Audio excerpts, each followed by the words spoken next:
Doy ahora la palabra al excelente.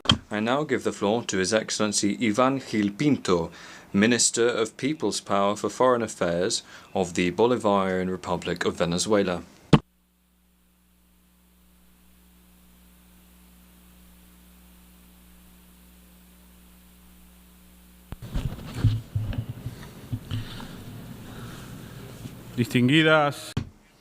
Distinguished heads of delegation, ministers, ambassadors, Mr. President.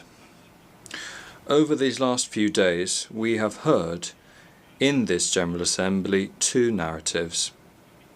One, the discourse of the oligarchs and their satellites who seek to rule the world, and another, that of the dignified peoples who fight for their sovereignty and independence. The oligarchs, led by the government of the United States of America, are attacking the Charter of the United Nations to destroy this organization from both outside and within, and have nearly achieved this already. To this end, they promote the involvement of private corporations, non-governmental organizations, and other strategies that disregard the sovereignty of states. They have called this a rules-based order. Not satisfied with this, the oligarchies resort to political expressions that we thought we had already overcome, such as fascism and Nazism. These political currents of imposition and domination promote white supremacy, racism, xenophobia, and other forms of intolerance, normalized with the support of large international media monopolies and social networks. They are placed at the service of imperialism and neo-colonialism, ultimately supporting their plans to create tensions, fabricate conflict, and pit peoples against each other. As we speak in this assembly, bombs are falling in Gaza, where Israel has murdered tens of thousands of girls, boys, women, and men who are innocent, with the complicity of the governments of the United States of America and the European Union. The greatest crime of extermination and genocide since the one committed by Hitler in the Second World War is currently being carried out. Today they intend to export their hatred and destruction to an entire region, bombing and murdering innocent people in Lebanon and Syria as they try to destabilize the Islamic Republic of Iran. This is a genuine threat to humanity and world peace. A new form of terrorism has been doled out in Lebanon, where, with the complicity of private companies, that manage the supply chains of mass consumer technologies, it sets a severe precedent, putting global security at risk. They also bomb civilian infrastructure in that kindred country, killing innocent people just as they do in Gaza. Israel has truly become a death machine, which must be stopped at once. But instead of stopping the massacre and bringing those responsible to justice, those most powerful insist on expanding the war to Europe and other parts of the world through military blocs such as NATO. After the defeat of Ukraine in their Nazi adventure, they now intend to bring war and terrorism to Great Russia, which, as history has taught us, will always be victorious. NATO's expansion also threatens peace in South America with the installation of military bases with the complicity of the lackey governments of Argentina and Ecuador. Hate speech promotes and fosters terrorism in its various forms. For instance, from the very territory of the United States of America, attacks, assassination attempts, destabilization and attacks against sovereign peoples such as Venezuela are continuously planned. To this end, they have resorted to the use of information and communication technologies, especially social media, controlled by the empire's frontmen who fabricate psychological wars aimed at exploiting feelings of hatred and destruction without control of any sort. In addition to this, there are cyber attacks on critical infrastructure, including vital utilities, banking, oil, and electoral systems, as happened in my country on the 28th of July. Mr. President, how can progress be achieved on peace and security issues when the United States of America, whose government insists on providing a framework of impunity for violators of international law, hijacks the body responsible for maintaining peace and security. From this rostrum, we reiterate our unwavering solidarity with the kindred people of Palestine, whom we support with determination in their just cause, and in all efforts aimed at preserving a clear political horizon, which preserves the viability of the two-state solution, based on the pre-1967 borders. We welcome the fact that for the first time in the history of this Assembly, the delegation of Palestine sits with us as another state. Hoy más que nunca. Today, more than ever, it is urgent that we ensure their immediate, fully fledged membership of this organization.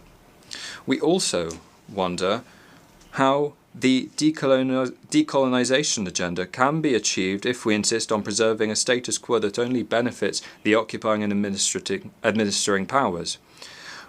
Our solidarity and firm support goes out to all peoples who are fighting for their inalienable right to self-determination, to achieve full independence and to be true masters of their own destiny, their lands and their resources. It is time that the yearning of freedom of our sisters and brothers in Western Sahara, Puerto Rico, New Caledonia, French Polynesia, Bonaire, and so many other territories be finally realized. Venezuela has a profound anti-colonial vocation inherited from our independence struggle and the legacy of our liberator Simón Bolívar. Therefore, we embrace with determination all of these great causes, which we have historically assumed as our own. We are determined to contribute to the end of colonialism in all its forms and manifestations. Similarly, we will continue to demand the restitution of the sovereignty rights over the Chagos archipelago and the Malvinas Islands to the legitimate owners, namely the Republic of Mauritius and the Argentine Republic. Despite the betrayal of the cause of the Malvinas by the shameless Javier Milei, the brotherly people of Argentina can always count on Venezuela's solidarity and full support in this just and historic claim. President, even today, the peoples of the world are still paying the price for the misfortunes left by the colonialism of empires such as the United Kingdom, which committed crimes on all continents and is now trying to erase from our memories this with total impunity. One of them, these harmful effects, which persists to date, is the disposition of Venezuela's sovereign rights over the Guayana Essequiba. This plunder originated in the expansionist and violent policy exercised by the British Empire in Venezuelan territory throughout the 19th century, sought to impose itself by fraudulent means in 1890 are in violation of the Joint Declaration of Argyll, threatening regional peace, security and stability through the military presence of extra-regional actors and the illegitimate granting of oil concessions in a non-demarcated maritime area. In this context, we take this opportunity to reiterate our firm commitment to the CELAC proclamation of Latin America and the Caribbean as a zone of peace. It is time for Guyana to demonstrate its commitment to that proclamation, as well as dialogue, mutual respect, tolerance, and understanding, thus returning to the Geneva Agreement. President, the illegal imposition of unilateral coercive measures against whole peoples by the United States of America and the European Union represents a flagrant violation of the Charter of the United Nations and every norm of international law. These measures constitute massive violations of human rights, including the right to development, as well as crimes against humanity. We reiterate our call for the complete, immediate, and unconditional lifting of all regimes of so-called sanctions and blockades that today are enforced against more than a third of humanity, including 30 million Venezuelans. Our solidarity with the sisters and brothers in Belarus, the Democratic People's Republic of Korea, Cuba, Eritrea, Iran, Nicaragua, Syria, Zimbabwe, and so many others who suffer the effects of these criminal policies day by day. Mr. President, dignified peoples fighting for their sovereignty and independence have also raised their voices in these spaces and must be heard. Venezuela today faces the onslaught of new forms of colonialism. For several years now, the government in Washington has been carrying out a neo-colonial experiment which aims to destroy our democratic system, our institutions, our sovereignty, our independence, and the inalienable right of our people to self-determination in every possible way. This is a large-scale recolonization plan that attempts, based on a continued coup d'etat, to destroy our republic. For its execution, all options have been and continue to be on the table. Since the cruel, inhuman enforcement of a ferocious economic, commercial and financial blockade with almost 1,000 sanctions, which has cost our nation more than $642 billion in the last 7 years alone, to which we must add the losses of our state oil company, in Spanish known by the acronym PDVSA, amounting to $232 billion, and the theft of 31 tons of gold deposited in the Bank of England, as well as of other important assets owned by the Republic abroad. Not to mention the theft by Argentina and the Dominican Republic of aircraft in the service of the Venezuelan state. Venezuela is not the only one affected by this interventionism, which is deeply rooted in the colonialist tradition of the Monroe Doctrine, and which continues to cast a shadow over the expression of political independence on our continent. This is the case of brave Cuba and the blessed and always free Nicaragua.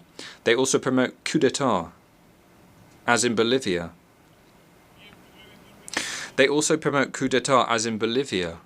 In 2019 and 2024, and they mercilessly attack, with support of local oligarchies, the government of President Gustavo Petro in Colombia and that of President Xiomara Castro of Honduras. Our firm support and unwavering solidarity with them too. President, on the 28th of July, as is customary in our revolutionary democracy, the Venezuelan people expressed themselves in a conscious, peaceful and massive manner to elect, with full guarantees, transparency and freedom, the Venezuelan head of state and government for 2025-2031. President Nicolás Maduro was re-elected with a clear and overwhelming majority. After this great popular victory, the oligarchy of my country resorted once again to disregarding of laws and institutions, triggering a criminal form of violence that left 27 dead, hundreds wounded, and the destruction of public and private property. With the use of criminal gangs, they set up barricades, burned schools, hospitals, and public institutions, and assassinated ordinary citizens for their political affiliations alone. None of this will be reported in the mainstream media.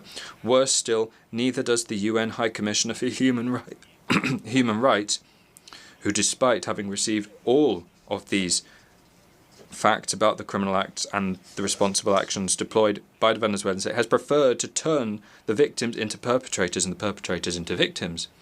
Over the last 2 days, this fascist and disinformation campaign against our country has been spread from this rostrum. The government of the United States of America and its satellite and servile governments have dedicated themselves to lying, attacking and threatening our people from this place, which is a symbol of peace and understanding, by trying to impose a false narrative. But here we are once again to present the truth about Venezuela and our people. Today we come to unveil all of these charlatans. President, at the forefront of this huge operation is, as usual, the government of the United States of America and its agencies, as part of its failed policy of continued coup d'etat against the Bolivarian Republic of Venezuela, which began more than 25 years ago. From their territory, and specifically the state of Florida, terrorist attacks against public officials and facilities are planned. They also use social networks with impunity and the full support of the White House to promote mercenary incursions, as already happened in May 2020. Although Washington denies involvement, this time they were caught red-handed. Investigations into the latest aggression plots have shown that several US and European mercenaries including an active US military officer specializing in terrorist and destabilization operations, were behind the post-electoral violence. These criminals have confessed that they intended to assassinate President Nicolás Maduro, the executive vice president, and other senior Venezuelan state officials, as well as attacking critical infrastructure services such as water and electricity. We inform you that all have been arrested, including 2 people linked to Spain's National Intelligence Center. In addition, more than 400 rifles of different types have also been seized, some of them produced for the exclusive use of the US Armed Forces. In the coming weeks, our government will present additional and much stronger evidence of what happened, which we are certain will shock the world. President, an additional phase of this criminal plan of aggression has been developed in recent days through another group of mercenaries who opened a website in this country to openly raise funds to attack Venezuela and carry out assassinations. This initiative has the backing of US government agencies, US Congress members and senators. The hypocritical oligarchic narrative does not condemn such an aberration. In this context, it bears underlining the obligation of the states to ensure that their territory is not used to finance, plan, facilitate, or commit acts of destabilization through the use of mercenaries and terrorists. In this sense, we demand that the US government comply with its international obligations on this subject. We also have to emphasize that these terrorist plots, planned for months, took place at the very same time as the negotiations and signing of agreements between Venezuela and the United States of America in Doha in September last year, through which we sought to move towards a normalization phase of relations between the two nations. This is further proof that the empire's word and supposed goodwill cannot be trusted. The Venezuelan people demand the immediate fulfillment of all the commitments agreed in Doha, to lift all sanctions, unilateral coercive measures that illegally cast a shadow over our country, and we thank the government of the state of Qatar for its good offices as facilitator of these negotiations. Furthermore, and we have to say this, all of that is happening while the government of the United States of America, which promotes and finances criminal actions across the world, includes Cuba without any basis whatsoever on a spurious list of countries allegedly accused of sponsoring terrorism. We also demand an end to this attack against the homeland of Martí and Fidel, which further deepens the impact of the blockade.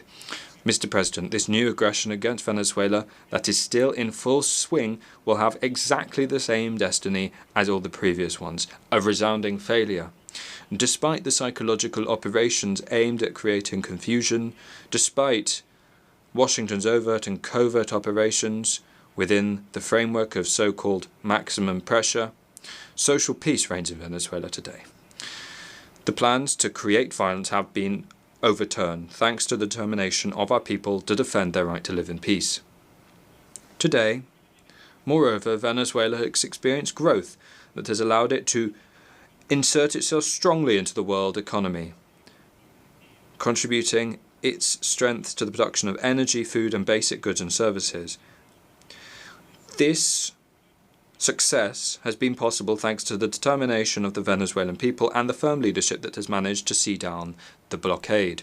Mr. President, at this juncture, our call to the free and peace-loving peoples of the world is to strengthen unity in the face of those who want to divide us in order to achieve their plans of neo-colonial domination. It is the time for the global south. It is the time for the longed-for new world order. It is time to consolidate this new multipolar and multicentric world of peace and economic prosperity, free of hegemonies. It is time to rescue the founding principles contained in the UN Charter and to honour the promise that this organisation is at the service of we the peoples, as stated in its preamble. Venezuela puts its Bolivarian diplomacy of peace at the service of humanity to advance in that direction, as demonstrated by its leadership at the head of the Group of Friends in Defence of the Charter of the United Nations. These are the principles that constitute the narrative of free peoples, which are expressed in new forms of partnership based on the principles of solidarity and complementarity, as, for example, the Bolivarian Alliance for the Peoples of America, or ALBA-TCP by its acronym in Spanish, and BRICS, as well as other hopeful prospects for the emerging New World Order, in which our country seeks to insert itself at an accelerated pace. President, let me conclude by emphasising that in Venezuela we are still on our feet, waging battles hand in hand with our people in a permanent popular organisation and mobilisation in the struggle to continue consolidating our independence. No matter who is at the head of the US empire that speaks before this rostrum in a year's time, you can rest assured that the clear and rebellious voice of the people of the Bolivarian Republic of Venezuela will continue to be present in this forum under the strong leadership of President Nicolás Maduro Moros, as we stand determined to resist US imperialism. As Bolivar said, God grants victory to those who enshow constancy. Thank you.